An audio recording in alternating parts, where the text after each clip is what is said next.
Hello and welcome to the Emperor's New Podcast, where we explore every corner of the Emperor's New Groove franchise. I'm your host, Micah Hirsch, and for my special interview today, I am joined by a very special guest. You may know her as the co-director of the Prep and Landing series, as well as the co-director of Olaf's Frozen Adventure, and she was a story artist on the Emperor's New Groove. Please welcome Stevie Wermers. Hello. Thank you for coming on. Sure. Now, you were a story artist on my favorite film and the subject of this very podcast, The Emperor's New Groove. And that film started off as a completely different film known as Kingdom of the Sun. Were you involved with that too? I mean, were you involved? Yes. Yeah. Yeah. What was that like? Well, I'm trying to remember now. Must have been 1996, 97, 98, somewhere around there. Yeah. Yeah, it was Kingdom of the Sun. Roger Allers was directing it. And I was working on it for probably close to a year or so before the upheaval. So it was a much bigger story. It was it was a lot bigger than what it ended up being. So yeah. And when you all were making the film The Emperor's New Groove, did you have any idea it would go on to become this sort of cult classic? No. No. We just were happy that it was getting made, and we all rallied behind Mark and Randy, the director and producer, and we just tried to have fun, and we did. And I tell everybody that I work with and that I come in contact with, and that movie was the most fun I've ever had in my 27 years of working in animation. And a lot of it had to do with Mark and his leadership and just how he made everyone feel so welcome, and any idea was welcomed, and it was just really fun. So yeah. And do you have any funny or interesting behind the scenes stories to share? But we're going on over 20 years, so which it doesn't seem like it's that long ago, but my brain is telling me that was a long time ago, because I'm like, oh, sure. Yeah. I mean, there were so many things. And I think I've mentioned this before. Just about every other day, there was what they called chair races in the story room. I've probably heard about those. Yeah. I don't know if you heard me tell the story. I was sitting at my desk one day working, and I got a phone call. And I think it may have been Mark on the other end or something. He's like, "Hey, Stevie." And I'm like, "Uh-huh." And I'm thinking, "Oh, shoot, am I in trouble? Did I do something wrong?" He says, can you come in the story room? And I'm like, okay. So I came in there, and, in those days, the story rooms had these big, like, giant barn doors that you had to really pull. And so I remember pulling it open, and I walk in, and there's Mark and Randy and probably 2 or 3 other story artists and writers and stuff in there, and they're all facing away from me, facing the wall away from me. And I walk in, I'm like, "Hi," and they all simultaneously turn around, like this in their chairs, like that, and they all have like these little kazoos in their mouth, and they just go, "Woo!" And I go, "You wanted me for something?" They're like, "Oh no, that's it. We just want to do that." And I said, "Okay." So then so that was kind of indicative of what the environment was there. Also meeting Adam West was fun. Yes, Adam West was almost in the movie, for those listeners who did not know that. He was going to play a guy named Mochi. Yeah. If I remember correctly, that they'd come up with, and I think John Norton had boarded the sequence. Mochi was just this crazy old man who, I don't think he was an old man, but he was a guy that lived in the village, in Pacha's village, and he was just nuts. And he had like mannequins in his basement and stuff, and he, would talk to them. And it was a really funny character. I'm kind of sad that he never made it. But, it is sad because I actually incidentally have was able to meet Adam West before he sadly passed away a few years ago at a convention. So that would have been really neat to talk about if that had happened. Yeah. He I mean, I could have talked, from what I understand, some of it was recorded, so I could have asked him about that. Oh yeah. No, we did have some recording sessions with him as Mochi. But he was cut from the movie, so alas. But then you could have had Batman and Catwoman in the same movie. I know. So moving away from Groove for a little bit, what was it like making the transition from story artist to animation director? Interesting. It usually you go from story artist to head of story, and then possibly a director. But I just skipped the head of story, so boop. So yeah, it was in a little adjustment period, and it was difficult for me because as an artist, as a story artist, a lot, and then I talked to a lot of people that are very similar to me, is that we're by nature, we're not typically very outgoing people, and we're more introverted. Mm-hmm. So, I kind of would, like when I went to high school and I'd come home from work or from school, I would just, sit in my room and draw, and just like, that would be my zone. So, having to talk to people, all that kind of stuff was more difficult for me. I would say that, in the last 10 years or so, I've had to get over that. I'm doing this podcast with you right now. Yeah. So, but it was a little bit of a. I had to get over that in order to start the podcast. So see, there you go. Yeah, and it's like that's not in my nature. But I've had to sort of nurture that and work on it. So it's still a work in progress too. Yeah. So speaking of that, how did the Prep and Landing movies come about? Those, let's see, I think it was in 2007 or so. I think there was a little short film that a colleague of ours, Chris Williams, who actually worked on the Emperor's New Groove. Isn't he responsible for Kronk? Yes. At least partially. Yeah. Yes. Yeah. I'm pretty sure he is. Yeah. He kind of came up with that character, and I think he boarded and kind of wrote the whole dinner party sequence about the broccoli, and I think that was all Chris. I remember seeing it in his boards, and I'm pretty sure that was him. Yeah, it was. Sorry, what was the question again? Just like how you came about working on the Prep and Landing. Oh, movie. That's right. Yes.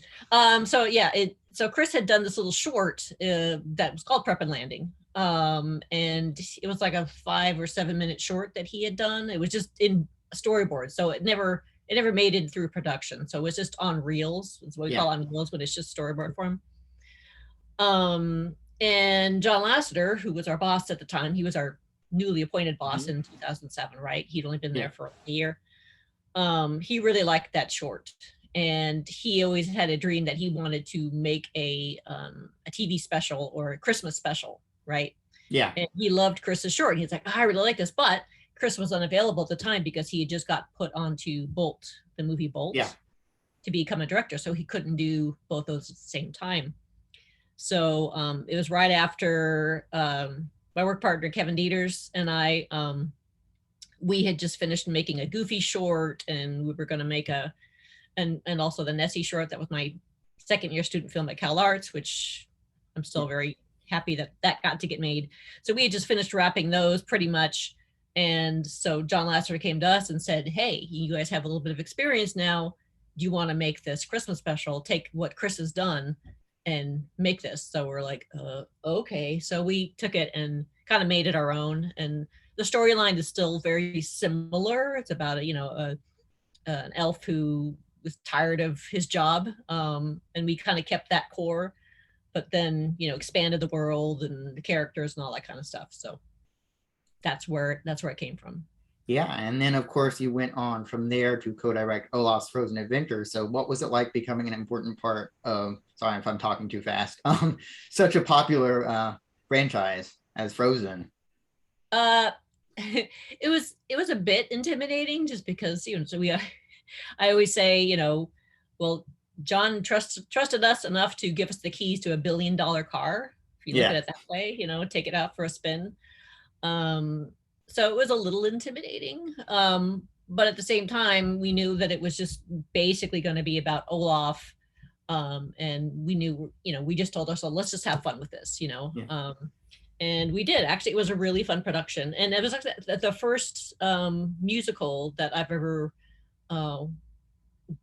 co-directed. So that was a really, really fun experience. And that was so great because, musicals are sort of quintessential Disney, and to be able to be sitting there in the room, with the orchestra playing the music for the thing that, you were working on it was great. And I'll never forget that. So it was a good experience. Yeah, it's a very fun short. Do you have any advice for anyone maybe looking to start a career in storyboarding or directing animation? Well, as far as directing, start storyboarding first. Yeah. Start there. In storyboarding, just draw a lot. And nowadays I feel kind of cheated because, when I went to Cal Arts in the early 90s, that was before the internet and before access to all the stuff that these kids nowadays have access to. We were using, I know at the time the folks before us, we had to use film, and then we were at a point where we had VHS tapes, so at least we could use those to do our animation on and stuff. I remember VHS tapes. Yeah, what are VHS tapes? Man, that was the time. Yeah, now everything's just so digital, and it feels like you have so much at your fingertips, literally, as opposed to 20, 30 years ago when you didn't have access to other people's animation online. And, even 20 years ago, I bought a book that was like the visual encyclopedia, and it's like pictures of everything, so I could just, what does a fishing boat look like, and I had to go and I had to, now you just type it in Google and there it is. And you can get it from just about any angle you want to get it at. So it's not to make it sound like it's easier, but certain aspects of it are easier. I would say like that it's easier. But now I think a lot of places want you to actually do more storyboard drawings than they did 20, 25 years ago. More drawings. Yeah. And because the advent of Photoshop and everything, I think that has made it appear that it's actually so much quicker now to do the drawings. It's like it's not really. It's not really. It's just that people are adding they're just adding all the bells and whistles on it, so it's like ooh, it just makes it waste less paper, I guess. Yeah, I mean that's less celluloid and stuff. Yeah, and less Xerox machines. I mean, when we were working on Emperor's New Groove, we were still working on paper. And if you wanted to do what we call a B sketch to something that was just a character just had like a head move and not have to redraw the whole other thing, you would take it to the Xerox machine. Yeah. The Xerox, bring it back to your desk, take some white out, or what I would do is like take a different piece of paper and draw the new thing and then cut and paste it over, and stick it to the Xerox drawing so you wouldn't have to redraw the whole panel. Yeah, so nowadays you just have layers and stuff. Yeah, it's just layers, copy, paste. But like I said, now that it's deceiving, it's like, oh, suddenly you have so much more time. Well, yeah, but that time is taken up now they want more drawings per sequence. So, So now, as we were discussing before this, I know that NDAs are a thing. So I'm going to ask, do you have any exciting projects in the future that you are allowed to talk about? No. Okay. I have an exciting project, but I'm not allowed to talk about it. So. Understood. Now I have almost to the end of my list, so I have to improvise more questions. So, did you see that sky today? Talk about blue. Where are you at, Micah? Where are you right now? I'm in Durham, North Carolina. Oh, okay. Well, hello, East Coast. Yes. And if you want to know a little bit more about myself, just so that you know, I got into doing this podcast because I am not just a huge fan of The Emperor's New Groove, which I know that a lot of people adore. I also am a fan of the entire franchise that it spawned and wanted to sort of reveal that to the world and like go into the lore, I guess you could say, of The Emperor's New Groove universe. So well, I'm happy that you're a huge fan. I like I said, we were not, when we were making it, we were not thinking, oh, this is going to be like a big cult classic, and it's like we were just trying to get it done because we had a deadline, and like we got to get this movie done, and well, it's funny, don't know if they're going to like it. Oh well, that's kind of what was going on. So and my final question, which is the question I so far have asked about everyone who's come on the podcast, is a hypothetical one. if Disney decided they wanted to do another feature in the Emperor's New Groove universe world, would you be on board for that if they absolutely asked? Absolutely. Are you kidding?